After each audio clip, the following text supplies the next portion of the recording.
अस्सलाम वालेकुम दोस्तों। आज का हमारा टॉपिक है ज़िंदगी के बारे में। ज़िंदगी क्या है और मौत क्या है। मौत का तो कोई वक्त भी तय नहीं है, किसी भी वक्त आ सकती है।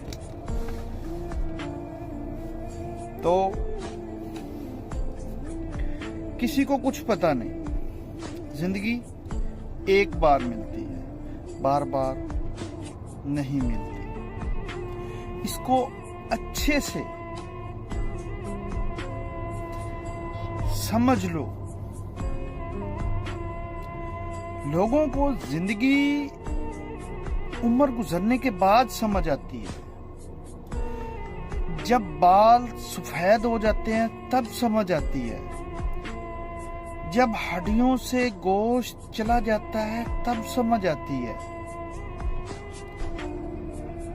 कोई इंसान ये सोचे कि मेरे पास लाखों आ जाएं, करोड़ों आ जाएं और मैं अपनी जिंदगी अच्छे से गुजार लूंगा और अच्छे से ऐशो इशरत से गुजार लूंगा, ये जिंदगी नहीं है। टिकटॉक पे बैठ के दिन में 2-4 लाख कमा लेना, ये जिंदगी नहीं है। अपनी अच्छी जिंदगी गुजारने के लिए सबसे पहले अपने बच्चों की परवरिश करो, अपनी नस्ल को बढ़ाओ, बढ़ती उम्र के साथ अपनी मैच्योरिटी को बढ़ाओ, पैशन को बढ़ाओ, पेशेंस को बढ़ाओ, जिंदगी को संवारो।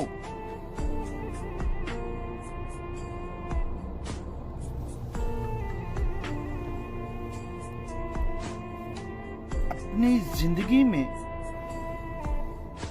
शोहरत पा लेना ये जिंदगी नहीं है।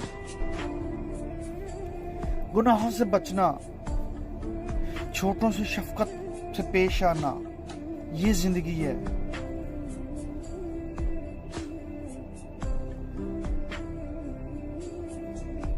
हमसायों का ख्याल रखना, तन्हाई में बैठकर सोचना कि जिंदगी आखिर क्या है। जिंदगी मकामात और मुलाकात का नाम है। ये मुलाकातें मकामात के साथ हैं, अपने साथ और अपने रब के साथ मुलाकातें करो, फिर पता चलेगा कि जिंदगी क्या है। जिसने अपने रब के साथ मुलाकात ही नहीं की, उससे क्या पता कि जिंदगी क्या है। मेरा आपसे यही सवाल है कि अपनी ज़िंदगी को इस तरीके से जियो जैसे जीने का हक है। एक दूसरे का ख़ास ख्याल रखो और ज़िंदगी बहुत ही छोटी है। मिलेंगे अगले टॉपिक में, अगली वीडियो में। तब तक अपना ख्याल रखिएगा।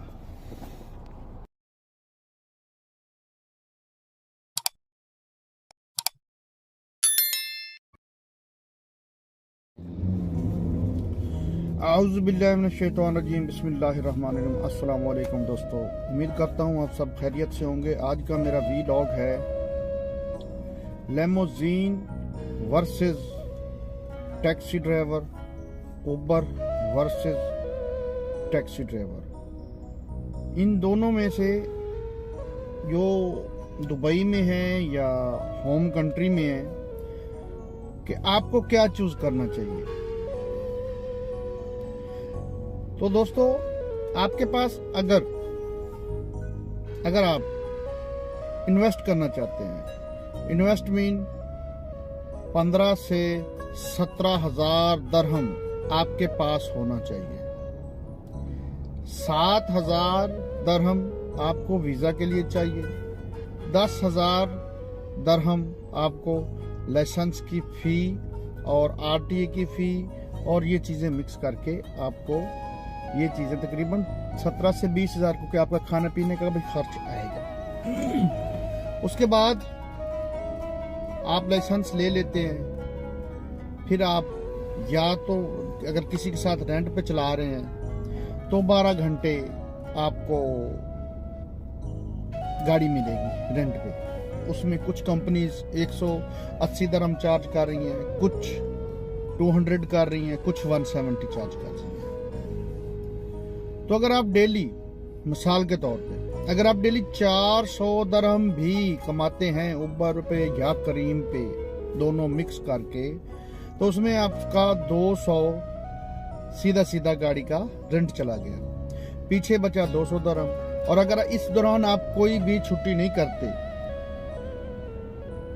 तो आपको 200 दरहम इक्वल मल्टीप्लाई 30, तो ये बन गया 6000।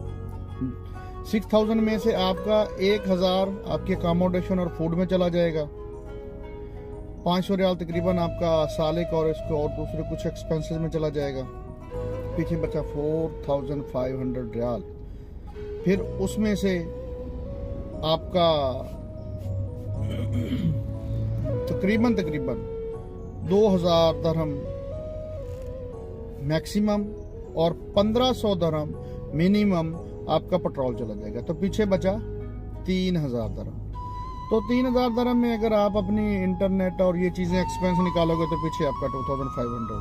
और आप एक बड़ी इन्वेस्टमेंट करके 15 से 20,000 दरहम इन्वेस्टमेंट करके, तो आपको क्या बचा? 2500 दरहम मंथली आपने सेविंग की। तो अब ये मैंने आपको बताया उबर और करीम का। इसके साथ अब मैं आपसे शेयर करूंगा जो यहाँ पे गवर्नमेंट की टैक्सीज हैं, जैसे कि नेशनल टैक्सी है, अरेबिया टैक्सी है, मेट्रो टैक्सी है, मतलब काफ़ी कंपनीज हैं। अगर इनमें आपका किसी के साथ कॉन्टैक्ट रब्ता हो जाता है या किसी दोस्त के जरिए रब्ता हो जाता है तो उसको पहले पैसे देने की ज़रूरत नहीं है। तकरीबन आपसे 8000 वीज़ा का चार्ज करते हैं और आपको इसमें लाइसेंस भी बनवा के देते हैं, RT कार्ड भी बनवा के देते हैं। तो इसमें भी आपका टाइम तो वही लगता है अगर आपके पास लाइसेंस नहीं है किसी गल्फ कंट्री का या होम कंट्री का। तो लेकिन आपके पास सबसे ज़्यादा ज़रूरी है और सबसे अहम बात कि आपके पास कम से कम होम कंट्री का ड्राइविंग लाइसेंस होना चाहिए। तो उसमें जब आपका हो जाएगा, उसमें से आपको जो 5000 कंपनी आपसे एडवांस चार्ज करती है, 3000 दरहम जो है वो 6 मंथ अब जब आप काम स्टार्ट कर लेते हैं तो 3000 दरहम आपका वो जाके एंड पे चार्ज करते हैं। जब 6 मंथ के बाद जब आप जॉब स्टार्ट कर लेते हैं तो 6 मंथ के बाद आपकी 3000 की डिडक्शन करते हैं। तो इसमें आपको एक टारगेट फिक्स होता है। इसमें भी गाड़ी वही 12 घंटे ही चलानी होती है, लेकिन इसमें एक दिन का ऑफ होता है और आप छुट्टी कर सकते हैं। और इसमें भी आपका वही एक सेम टारगेट होता है। इस टारगेट में आपने ये करना होता है कि आपकी कुछ बेसिक सैलरी होती है, बेसिक सैलरी के ऊपर आपका कमीशन होता है। तो आप जब डेली बेसिस पे अगर आप अपना टारगेट पूरा कर रहे हैं तो इसमें तकरीबन आपको राउंड अबाउट 4000 दरहम, 4000 दरहम की जो अर्निंग है वो आप अपने घर भेज सकते हैं सारे एक्सपेंस निकाल के। तो दोस्तों आपने कोशिश यही करनी है कि आप कम जितना हो सके, जितना बेहतर हो सके कि आप कोशिश करें कि अगर आपके पास इन्वेस्टमेंट है, अगर लेक्सस टाइप की फ़ायदा है, लेमोजीन में, उबर करीम में फ़ायदा है। अगर आप पहले नंबर पे अब लेक्सस गाड़ी अपने पैसों से खरीदें, कैश से खरीदें। अगर आपके पास वो नहीं है तो कम अज़ कम आप उसकी डाउन पेमेंट करके, मैक्सिमम डाउन पेमेंट करके, ताकि उसकी इंस्टॉलमेंट कम बने, तो मैक्सिमम उसकी डाउन पेमेंट करके, तो उसमें तो आपको फ़ायदा है उबर करीम में। अदरवाइज आप कोशिश करें कि आप जॉब्स को प्रेफर करें। अगर आपको कोई ऑफर लेटर मिलता है, कोई अपॉर्चुनिटी मिलती है तो इस तरह। लेकिन अगर आपको दुबई आ जाते हैं, आपको कोई भी मतलब आपका कोई दोस्त, कोई रिलेटिव्स आपको कुछ सपोर्ट करने वाला नहीं है, तो उसके और भी इसके जो इन्वेस्टमेंट में है उसके आपके और भी चार्जेस बढ़ जाएंगे। तो दोस्तों मिलेंगे अगली वीडियो में। मेरे इस चैनल को सब्सक्राइब भी करें और शेयर भी कर दिया करें और पूरी वीडियो देखें और देखा करें। और आपको हर आने वाली, अगर जिन दोस्तों को मतलब अगर नहीं है तो नीचे कमेंट सेक्शन में आके वो अपना मेरे कुछ जो सवाल जवाब किसी को समझ नहीं आए तो मुझसे कुछ आंसर क्वेश्चंस कर सकते हैं, तो मैं आपको जवाब दे दूँगा। Thank you so much. अस्सलाम वालेकुम। मिलेंगे अगली वीडियो में।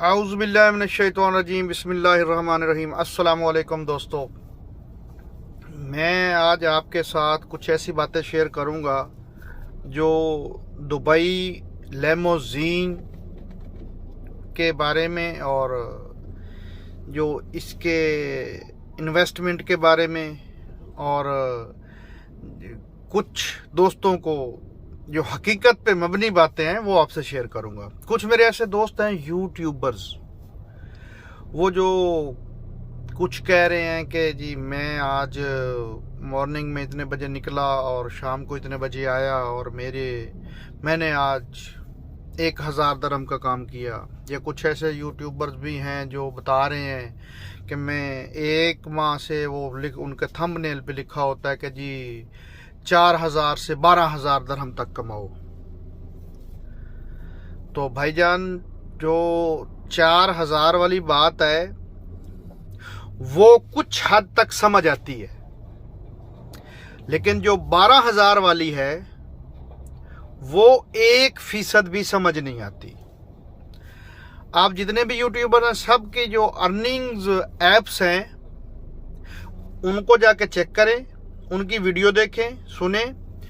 तो किसी दोस्त की जो 14 से 15 घंटे गाड़ी चला रहे हैं, और जैसा कि टोयोटा हाईलैंडर चला रहे हैं या लेक्सिस चला रहे हैं या टेस्ला चला रहे हैं, तो वो तकरीबन कोई 400 दरहम, 460 दरहम, 450 दरहम, 370 दरहम। नंबर 1 भाई, अगर किसी ने कैश पे लेनी है, ड्राइवर ने, तो वो 2 लाख दरहम या 2,20,000 दरहम कैश पे गाड़ी लेके वो टैक्सी चलाएगा। मेरी समझ से बाहर है। 2 लाख दरहम मतलब इंडियन रुपीज,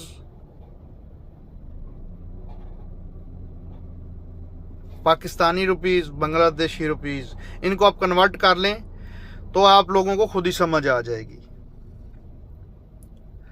हाँ, इन्वेस्टर की समझ आती है कि इन्वेस्टर गाड़ी लेके देता है, लेकिन अगर 12 घंटे में एक ड्राइवर 400 रियाल का भी काम करके आ रहा है और अगर उसका रेंट 150 रियाल है या 160 रियाल है या 170 रियाल है, तो 400 में से 160 को निकाल दें या 150 को निकाल दें तो पीछे बचा आपका 250। 250 में उसका फ्यूल भी निकाल लें, पेट्रोल, जो कि 100 दरहम, 100 दरहम से भी ऊपर आएगा। तो उसके बाद आप अपना खाना निकाल लें और उसके बाद आप अपनी ये चीज़ें निकाल लें। उसके बाद आपको ये चीज़ें समझ आएगी कि हमें मंथली कितना बचा। और जिन दोस्तों ने इन्वेस्टमेंट करनी है वो सोच समझ के करें, किसी की कहने की बातों पे ना जाएं। कोशिश करें कि आपकी पहली प्रेफरेंस जॉब होनी चाहिए। जॉब नहीं मिल रही तो इतनी बड़ी इन्वेस्टमेंट टैक्सी लाइन में ना करें, किसी और बिजनेस में करें, किसी अपने बड़े से मशवरा करें, किसी दोस्त से मशवरा करें, कुछ भी करें। लेकिन अगर जो दोस्त इन्वेस्टमेंट करना चाह रहे हैं तो मेरी आपको खुदारा आपसे रिक्वेस्ट है कि आप इतनी बड़ी इन्वेस्टमेंट टैक्सी लाइन में ना करें। मेरा यही मशवरा है आपको। कुछ ड्राइवर आपको वो ये भी दोस्त मेरे हैं जो मशवरा दे रहे हैं कि जी आप ऐसा करें कि अपनी गाड़ी ले लें, 12 घंटे खुद चला लें, 12 घंटे ड्राइवर को दे दें। भाई, अगर 24 घंटे गाड़ी चलेगी तो ठीक है कि मतलब गल्फ में 24 घंटे गाड़ी चलती है, लेकिन गाड़ी के पल्ले कुछ नहीं रहता। तो टैक्सी लाइन वाली कोई लाइफ नहीं है। 14 से 15 घंटे गाड़ी चलाओगे तो फिर जाके आपको 3 से 4 हजार रियाल बचेगा या 3 से 4 हजार दरहम बचेगा। तो दोस्तों, मेरे बस ये वीडियो थी। जिन दोस्तों ने मतलब पहली दफ़ा ये वीडियो देख रहे हैं वो मेरी वीडियो को सब्सक्राइब कर लें ताकि आपको आने वाली इन्फॉर्मेशन मिल सके। तो आगे वाले आनी वीडियो में मैं आपको मज़ीद इस उबर के बारे में और कुछ ऐसी चीज़ें जो आपसे शेयर करूंगा जो हकीकत पे मबनी होंगी। कोई ऐसी बात नहीं होगी कि जिससे आप लोगों को मतलब किसी किस्म की गलत फहमी या मुबालगा राय में नहीं डाला जाएगा जिससे आप कोई कंफ्यूज हो। लेकिन सबसे बेहतरीन मशवरा यही है कि किसी की सुनी सुनाई बातों में ना जाएं, सीधा जाएं, किसी भी कंपनी को टच करें, कंपनी का उसकी जो हिस्ट्री है वो चेक करें, कितने साल से है, कितने अरसे से है।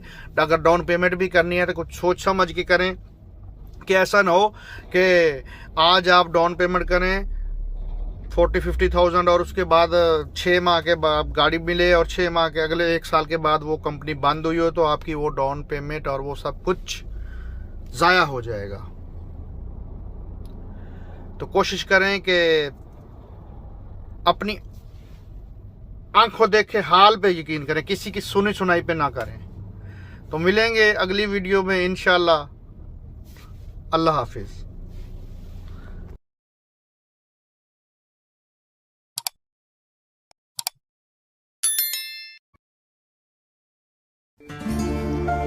अस्सलाम वालेकुम दोस्तों, मैं आपके साथ आज दुबई की टैक्सी के बारे में डिस्कस करूंगा।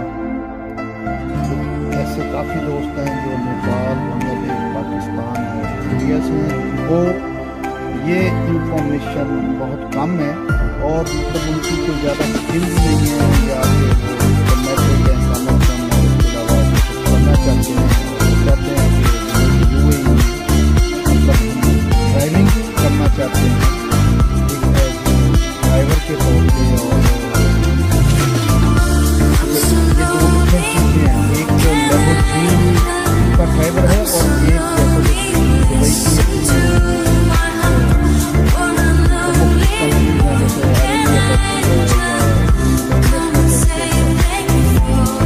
उसके भी बारे में आपको कुछ इंफॉर्मेशन दूंगा। सबसे पहले तो आपके अपने कंट्री, होम कंट्री का लाइसेंस होना जरूरी है। उसके बाद आपने ये करना है कि किसी को पैसे नहीं देना, वहाँ से वीज़ा लेना है और डायरेक्ट आपने दुबई आना। वहाँ पे आप गूगल पे आपने सर्च करना है कंपनी के नाम, वहाँ जाके आपने अपनी CV सबमिट करनी है, इंटरव्यू देना है। इंटरव्यू देने के बाद अगर आपको किसी कंपनी में हो जाता है, आपको ऑफर लेटर मिल जाता है, तो उसके बाद आपको कंपनी की तरफ से रूम भी मिल जाएगा और खाने के लिए 250, 250 से 300 दरहम भी मिल जाता है। और उसके बाद आपका लाइसेंस का जो प्रोसीजर है वो स्टार्ट हो जाता है। उस पर तकरीबन 2 से 3 माह लगते हैं। वो जब आपका लाइसेंस का प्रोसीजर मुकम्मल होता है तो उसके बाद वो आपको एक और टेस्ट देना पड़ता है दुबई का, RTA का। वो भी आपको देना पड़ेगा। वो जब आप पास कर लेंगे उसके बाद आपको कंपनी की तरफ से गाड़ी, लेकिन उसके लिए आपको इस काम के लिए लाजमी बेसिक इंग्लिश आनी चाहिए। मिसाल के तौर पे आपको कहीं से भी एक लोकेशन मिली है तो वहाँ जाके क्या करेंगे, अराइव करेंगे। अराइव करने के बाद आप बताएंगे कि सम टाइम ऐसा होता है कि लोकेशन गलत होती है। उसके लिए आपने दोबारा मैसेज कर लेंगे, sir I am using location here but you are not, I can't find you. उसके बाद वो आपको पिन पॉइंट करता है कि आप इधर आ जाएं। तो कम से कम आपको बेसिक इंग्लिश आनी चाहिए।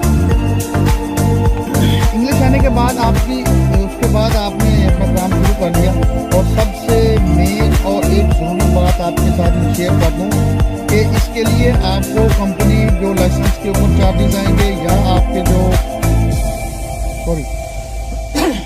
लाइसेंस के ऊपर चार्जेस आएंगे या जो आपके वीज़ा के ऊपर चार्जेस आएंगे, वो कंपनी आपसे monthly step by step charge करेगी। ये बात आपके जहन में होनी चाहिए कि वो आपसे मंथली, महीनावार चार्ज करेगी। तो इसके लिए मेरी आप दोस्तों से दरख्वास्त है कि जिन लोगों को मतलब दुबई में ड्राइविंग करने का शौक है या वो आना चाह रहे हैं, तो उसके लिए सबसे 2 से 3 चीजें जरूरी हैं। कम से कम आपकी मैट्रिक होनी चाहिए, उसके बाद आपने अगला स्टेप लेना है। फिर उसके बाद आपको अगर बेसिक इंग्लिश की हाउ नाउ होनी चाहिए, बेसिक इंग्लिश की हाउ नाउ होनी चाहिए।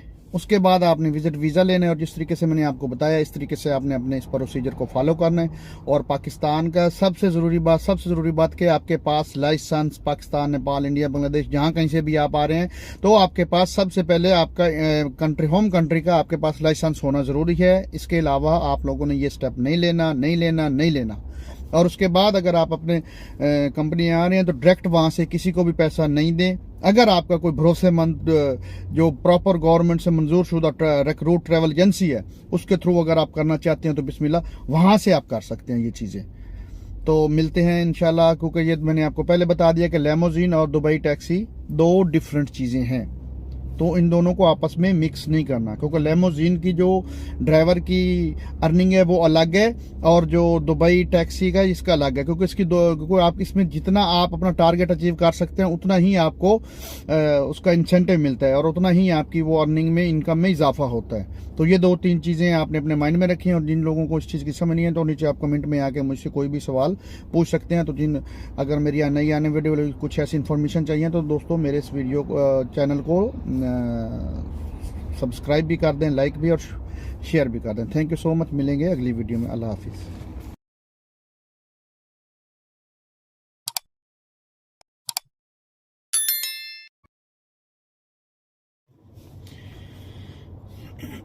अस्सलाम वालेकुम दोस्तों, मैं आज आपके साथ लेमोजीन के वीज़े के बारे में डिस्कस करूंगा, जो कि दुबई में है। दुबई का लेमोजीन का वीज़ा आपने कैसे हासिल करना है, कैसे लेना है। तो लेमोजीन के वीज़े के बारे में आज का मेरा ये वीलॉग है। काफ़ी दोस्त ऐसे हैं जिनको इस इन्फॉर्मेशन चाहिए और उनको इतनी इन्फॉर्मेशन नहीं है, टैक्सी और लेमोजीन के बारे में इतना नॉलेज नहीं है, और वो ये नॉलेज हासिल करना चाहते हैं। तो ये मेरी वीडियो लाजमी एंड तक देखें। और जिन दोस्तों को मेरी ये बातें, ये वीडियो, ये लेमोजीन के बारे में जो डिस्कस करूंगा आपको अच्छी लगे तो इसको लाइक भी करें, सब्सक्राइब भी करें और शेयर भी करें। इसमें 2 टाइप्स वीजा है। एक है जी इन्वेस्टमेंट वीजा और एक है बगैर इन्वेस्टमेंट वीजा। जो इन्वेस्टमेंट वीजा है उसमें आपने 10% भी इसका है डाउन पेमेंट और 20% भी है। अगर आप 10% पे गाड़ी लेते हैं तो उसमें आपका जो इंस्टॉलमेंट है वो कम बनेगी, और जो 20% है उसमें आपकी इंस्टॉलमेंट ज्यादा बनेगी। तो पहले मैं आपको टाइप 1 इन्वेस्टमेंट वीजा के बारे में बताऊंगा। कुछ दोस्त ये भी चाहते हैं कि अभी बगैर इन्वेस्टमेंट पे भी वीजा हासिल करना है, लेकिन वो टाइप 2 में मैं आपको समझाऊंगा। सबसे पहले हम इन्वेस्टमेंट वीजा पर बात करेंगे। इन्वेस्टमेंट के लिए कैसे हमने करना है इसको। जो इन्वेस्टमेंट वीजा है वो आपको जल्दी मिल जाता है। अगर आप दुबई में मौजूद हैं और आपके पास लाइसेंस मौजूद है तो उसके लिए तकरीबन लेक्सिस गाड़ी चाहिए, और अराउंड वो 2 लाख दरहम के करीब है। तो उसकी 10% बनेगी 20,000 दरहम, और अराउंड इसके जो खर्चा आएगा RTA का फीस और टैक्सेस, अदर कंपनी के चार्जेस वगैरह डाल के 20, टोटल ये आपका 40,000 दरहम बन जाएगा। और अगर आप इसी को 20% पे लेके जाते हैं तो तकरीबन आपका ये 60,000 दरहम बन जाएगा।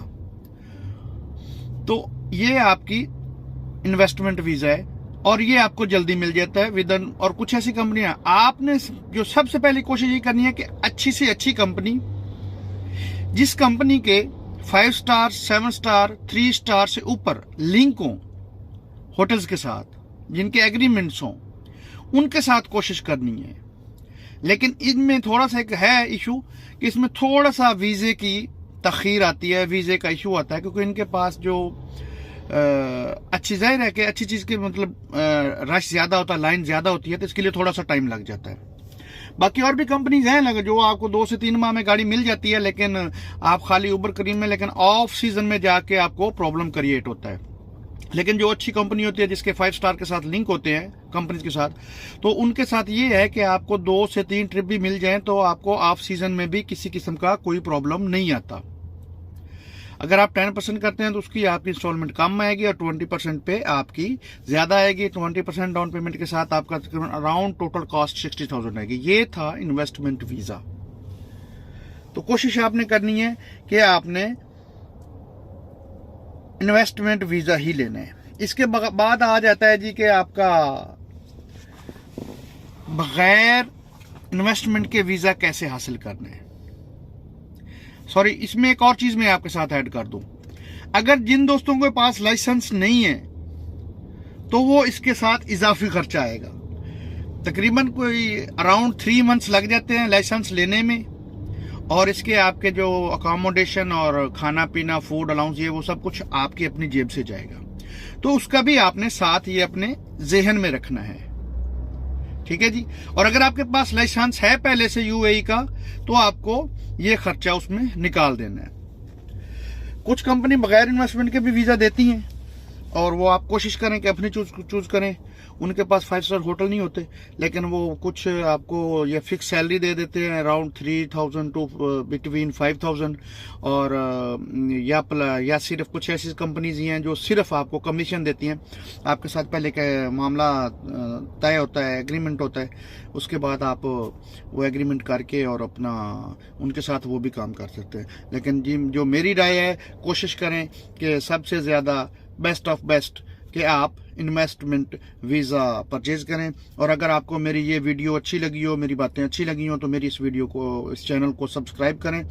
तो मेरे पहले 2 वीलॉग, तो 3 जो वीलॉग हैं वो ऐसे जनरल से थे, और इंशाल्लाह इससे आगे जितनी भी वीडियोस मेरी आएंगी, मैं आप लोगों के साथ लेमोजिन का वीज़ा, सैलरी, अर्निंग, और कतर के बारे में, और दुबई के बारे में, सऊदी के बारे में, गल्फ के बारे में, तकरीबन ऑल इंफॉर्मेशंस मैं आपको आपके साथ शेयर करता रहूंगा। Thank you so much. अस्सलाम वालेकुम। अपना ख्याल रखिएगा।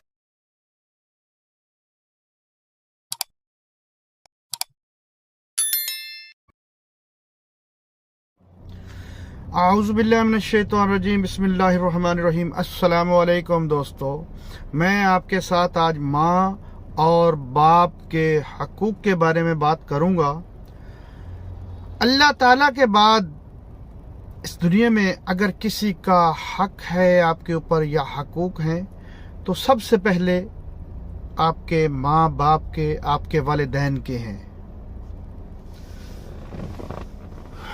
अल्लाह ताला बहुत बड़ा मेहरबान है, और उसने माँ बाप के जो हकूक़ हैं सबसे ज्यादा रखे हैं। दोस्तों, इस दुनिया में बहुत सारे हकूक़ हैं, जैसा कि इस दुनिया में ह्यूमन राइट्स भी हैं, उन्होंने भी हकूक़ रखे हुए हैं। जानवरों को भी हकूक़ हैं, औरत के अलग हैं, मर्द के अलग हैं,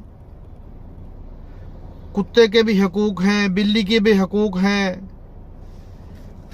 तो ये मतलब एक मुबहम है एक हकूक़, इसमें इतनी है। लेकिन हमारे इस्लाम में औरत के हकूक़ अलग हैं, मर्द के हकूक़ अलग हैं, भाई के हकूक़ अलग हैं, बहन के हकूक़ अलग हैं, आपकी बीवी के हकूक़ अलग हैं।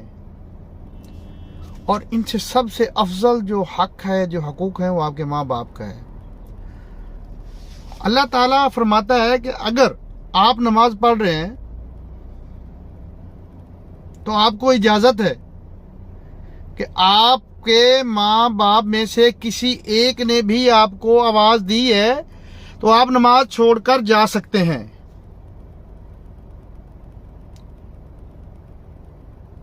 इससे बड़ी बात क्या होगी माँ बाप के हकूक़ के बारे में। दोस्तों, अपने माँ बाप की कदर करो।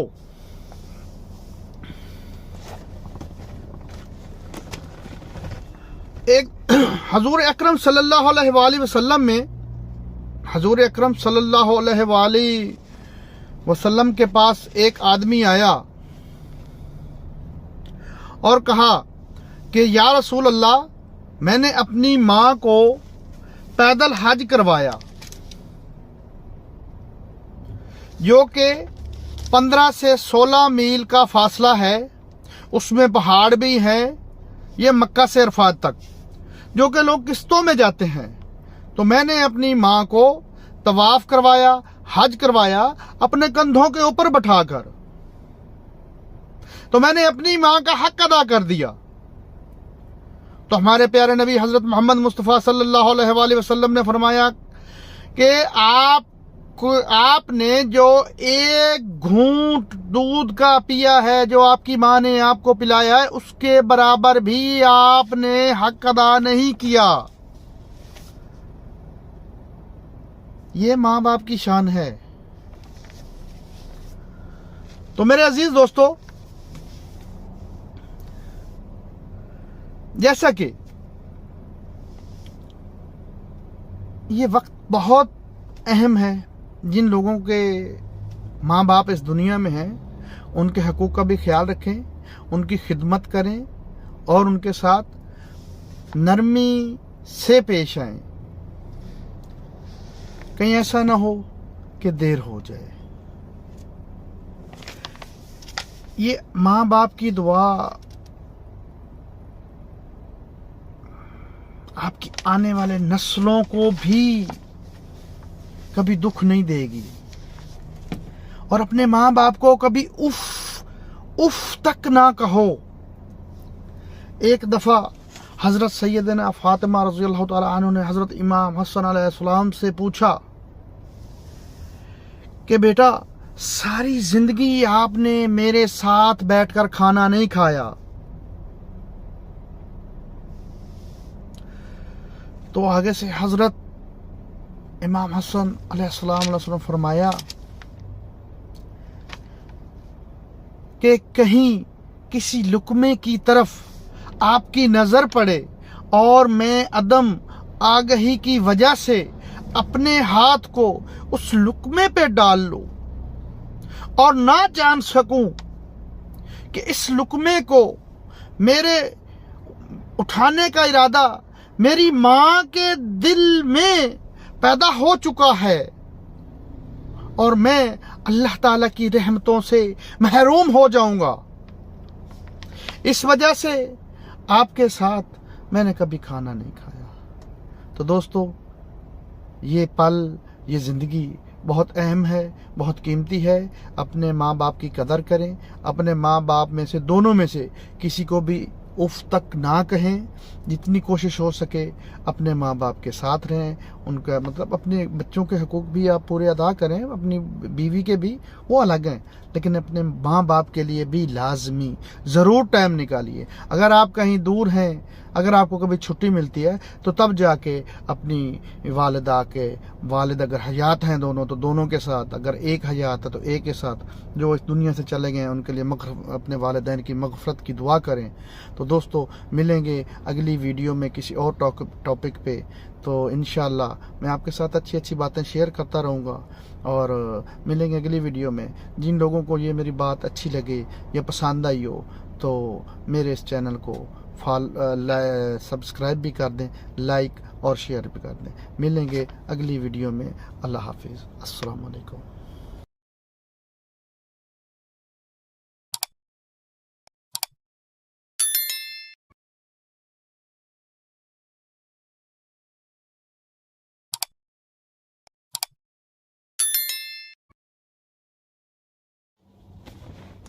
आऊज़ुबिल्लाहिमिनश्शैतानिर्रजीम, बिस्मिल्लाहिर्रहमानिर्रहीम। अस्सलामु अलैकुम प्यारे दोस्तों, मैं हूं आपका होस्ट अज़हर इकबाल।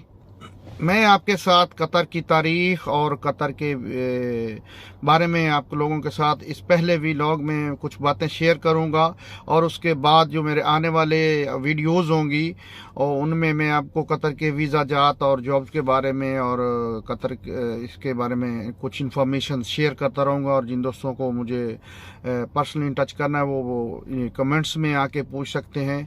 और आज के व्लॉग में सिर्फ मैं आपके साथ कतर की तारीख के बारे में आप लोगों के साथ कुछ बातें शेयर करूंगा जी। कतर है, इसका जो असल नाम है वो कतर ही है, द स्टेट ऑफ कतर, और अरेबिक में इसको दौलत कतर। तो इसके बाद दोस्तों ये 18 दिसंबर 1971 में एक मुकम्मल आज़ाद रियासत के तौर पे वजूद में आया, और 18 दिसंबर यहाँ का कौमी दिन है और बड़े जोशो खरोश से मनाया जाता है।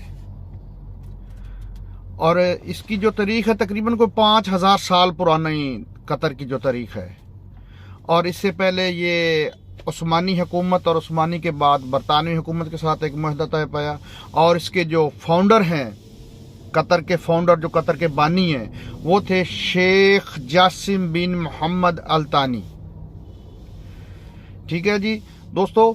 तो ये 1868 में बरतानिया के साथ एक मुआहदा तय पाया था।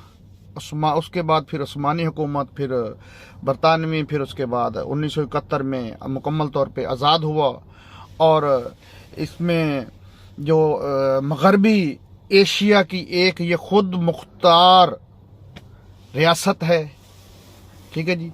ये अरब के शर्की साहिल पर वाक़े है, और कतर को दुनिया का अमीर तरीन मुल्क समझा जाता है, और इसमें कोई शक नहीं कि ये अमीर तरीन है। नंबर 2, इसके बाद कतर समंदर और ये सहरा के दरमियान वाक़े है। कतर की तारीख हज़ारों साल पुरानी है। कतर की जो निस्फ आबादी से ज़्यादा गैर मुल्कियों की आबादी है। कतर में तेल की पहली बार जो दरियाफ्त हुई थी वो 1940 में दुखान की फील्ड में दरियाफ्त किया गया था। तो कतर के जो खाने हैं, जो ट्रेडिशनल फूड है, जो रिवायत है, वो ज़्यादातर हिंदुस्तान और शुमाली अफ्रीका के मतलब असरात में से मिलते जुलते हैं, जो मशरक़ वस्ता में हैं, जो बहुत मशहूर हैं। तो दोस्तों मैं आपके साथ इस वीडियो को आपने एंड तक देखना है, क्योंकि मैं आपको कतर के बारे में जो QVC है, QVC क्या है, वीज़ा, जॉब्स जैसे कि, और यहाँ के जो मतलब गवर्नमेंट्स के हवाले से जॉब्स होती हैं या प्राइवेट सेक्टर में जॉब होती हैं, इनके हवाले से मैं आप लोगों के साथ ये डिस्कस करता रहूँगा। तो आप मेरे इस चैनल को सब्सक्राइब भी करें और लाइक भी करें, शेयर भी करें। और 2-3 मेरे जो मेन टॉपिक होंगे इन व्लॉग्स में फ़िलहाल जो यहाँ के हैं वो होंगे लेमोजीन का वीज़ा, उबर ऐप, और इसके हवाले से, इस रिलेटेड से वाले से करवा टैक्सी, जो करवा के यहाँ का गवर्नमेंट की जो नेशनल ट्रांसपोर्ट है, जो कौमी ट्रांसपोर्ट है, वो करवा टैक्सी है। और इस तकरीबन इससे मिलते जुलते जितने भी यहाँ के हैं और यहाँ के जो कानून हैं, इन सारी चीज़ों के साथ आपके साथ मैं डिस्कस करता रहूँगा।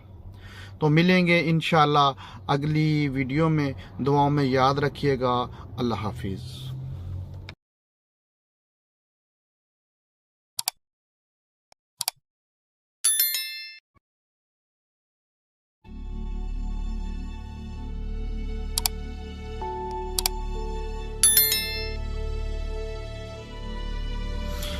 अस्सलामुअलैकुम दोस्तों, मैं हूँ अज़हर इकबाल और आपके साथ आज ज़िंदगी और उसके मकसद के बारे में डिस्कस करूँगा और आपसे कुछ ऐसी बातें। तो दोस्तों सबसे पहले मेरे चैनल को सब्सक्राइब कर दें और लाइक और शेयर कर दें। तो इंसान की ज़िंदगी, आपकी ज़िंदगी का मकसद क्या है? अपनी ज़िंदगी को एक मकसद और मायने देना है। यकीनी तौर पर मालूम किया जाता है कि वाकई आपके लिए क्या अहमियत रखता है। आपका मकसद जिंदगी में मजीद खुशी पैदा करना या दूसरों को दिखाना है कि आप अपनी जिंदगी को बेहतरीन तरीके से कैसे गुजार सकते हैं। जिंदगी खुदा की सबसे बहुत बड़ी नेमत है। इसके बावजूद अगर आपकी जिंदगी का कोई मकसद नहीं है तो आपकी जिंदगी बेकार है। आपकी जिंदगी का अगर कोई मकसद नहीं है तो आपकी जिंदगी बेकार है। और अगर आप जिंदगी में कुछ हासिल करना चाहते हैं तो आपके पास जिंदगी गुजारने का मकसद होना चाहिए। अगर आपके पास कोई मकसद नहीं है तो आप नहीं जानते कि आप क्या चाहते हैं, तो आपको कभी भी मेहनत करने की तरगीब नहीं मिलेगी। मुख्तलिफ लोगों के मुख्तलिफ मकसद होते हैं। मुख्तलिफ लोगों के मुख्तलिफ मकसद होते हैं। कुछ लोग डॉक्टर बनना चाहते हैं तो कुछ इंजीनियर, जबकि दूसरे अपने कारोबार शुरू करना चाहते हैं। कुछ का मकसद उस्ताद बनना। अपील करती है तो फौज दूसरों के लिए अपील करती है, जबकि कुछ समाजी खिदमत या सियासत दूसरों के लिए मौजू है। लिहाजा मुख्तलिफ लोग अपने रुझान या ज़ौक़ या जिंदगी के बारे में मुख्तलिफ तसव्वुर, मुख्तलिफ मकासद अख्तियार करते हैं। तो दोस्तों, जिंदगी में मकसद बहुत अहम चीज है, क्योंकि मकसद बगैर मकसद इंसान समंदर में बगैर किसी बहरी जहाज की तरह होता है। इस तरह अपनी मंजिल का उसे पता ही नहीं। इसी तरह हमारी जिंदगी भी है कि अगर हमारी जिंदगी का कोई मकसद नहीं है कि हमने कहाँ जाना है, हम जानते ही नहीं कि हमने कहाँ जाना है, तो इस तरह हम अपनी जिंदगी में कुछ नहीं कर पाएंगे। तो दोस्तों, आपकी जिंदगी का एक मकसद होना चाहिए, एक मकसद मुंतखब करना चाहिए और उसी मकसद को आगे लेकर चलना चाहिए। उसी मकसद को आपका साथ देना पड़ेगा। तो इस तरह आपकी जिंदगी बड़े अच्छे तरीके से गुजर जाएगी। और अगर आपकी जिंदगी में कोई मकसद नहीं है तो बगैर मकसद की जिंदगी गुजारना बहुत मुश्किल है। तो अल्लाह ताला ने हमें बहुत सी नेमतों से नवाजा है। हमारी जिंदगी के बहुत से मकासद हैं जिनको हमने पूरा करना है, और उन मकसद को लेकर चलेंगे तो हमारी जिंदगी के सारे गोल पूरे हो पाएंगे। तो अल्लाह ताला की तरफ से ये हमारे पास बहुत बड़ी नेमत है जिंदगी, और इसका एक एम होना चाहिए। जिंदगी का, लाइफ का एक मकसद होना चाहिए, जिससे हम आगे अपनी आने वाले दिनों में, आने वाली जिंदगी में अपने आप को कामयाब कर पाएंगे। तो दोस्तों, आपसे गुजारिश है, जिन लोगों को मेरी ये बात अच्छी लगी हो वो मेरे इस चैनल को सब्सक्राइब भी कर दें, लाइक और शेयर भी कर दें। और मिलेंगे इंशाअल्लाह अगली वीडियो में किसी और टॉपिक के साथ। अस्सलाम वालेकुम, अल्लाह हाफिज।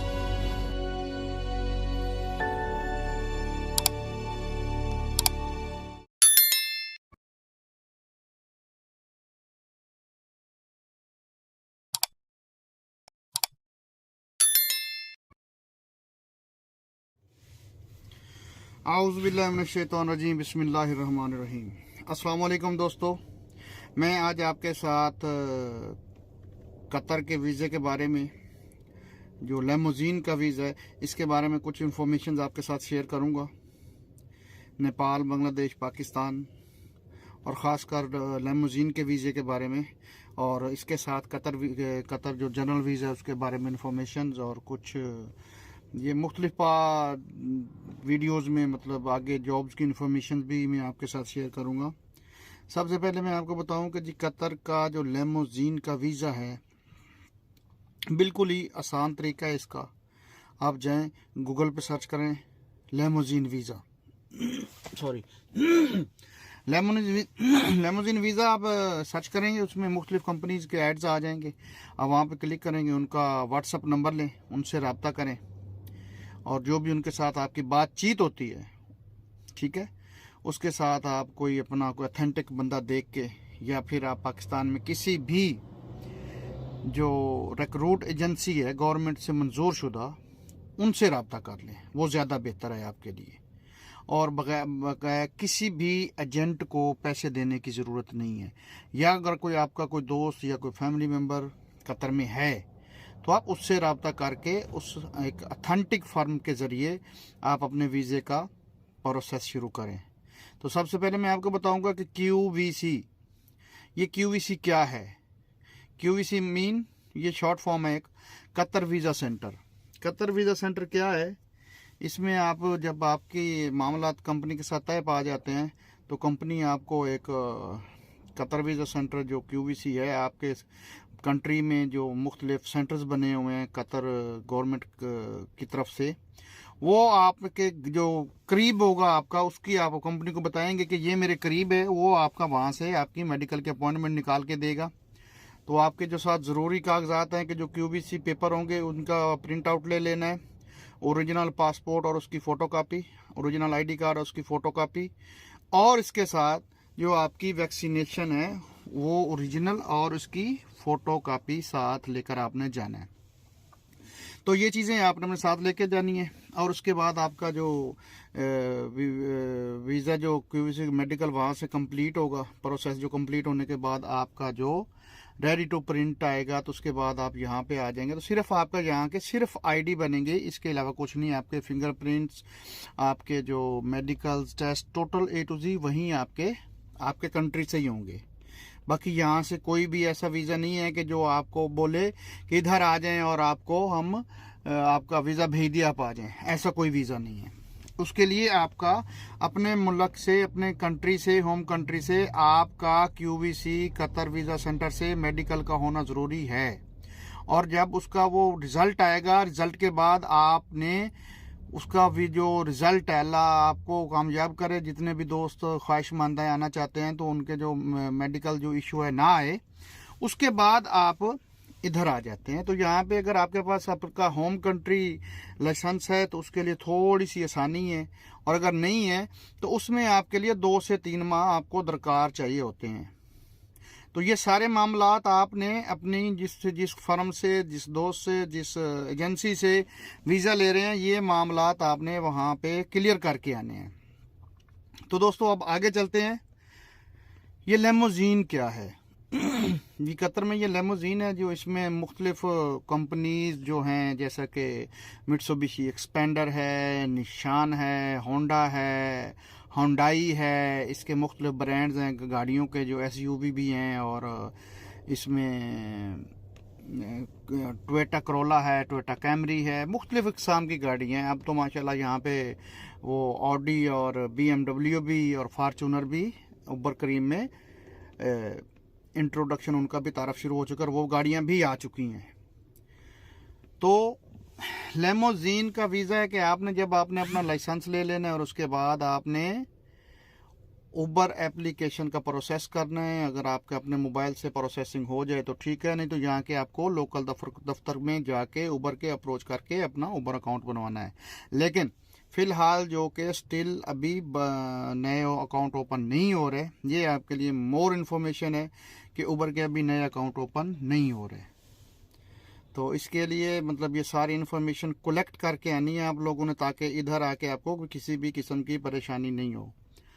तो दोस्तों, जिन दोस्तों को मतलब कतर वीज़ा के बारे में इंफॉर्मेशन, लेमोजीन के वीज़ा बारे में इंफॉर्मेशन चाहिए, कमेंट्स में, नीचे कमेंट्स में आके सवाल जवाब कर सकते हैं, पूछ सकते हैं। मैं उनसे हर एक चीज़ शेयर करूँगा।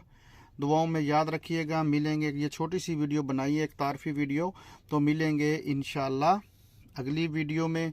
मुख्तलिफ वीडियो जो जनरल नॉलेज के हवाले से, जो गल्फ़ के हवाले से जो भी इंफॉर्मेशन, वीज़ा इंफॉर्मेशन, ख़ासकर UAE, दुबई, सऊदी अरब, बहरीन, कुवैत, मस्कत, ओमान, इनके बारे में मैं आपके साथ इंफॉर्मेशन शेयर करता रहूँगा। दुआओं में याद रखिएगा, अपना ख्याल रखेंगे। अल्लाह हाफिज़। मिलेंगे अगली वीडियो में।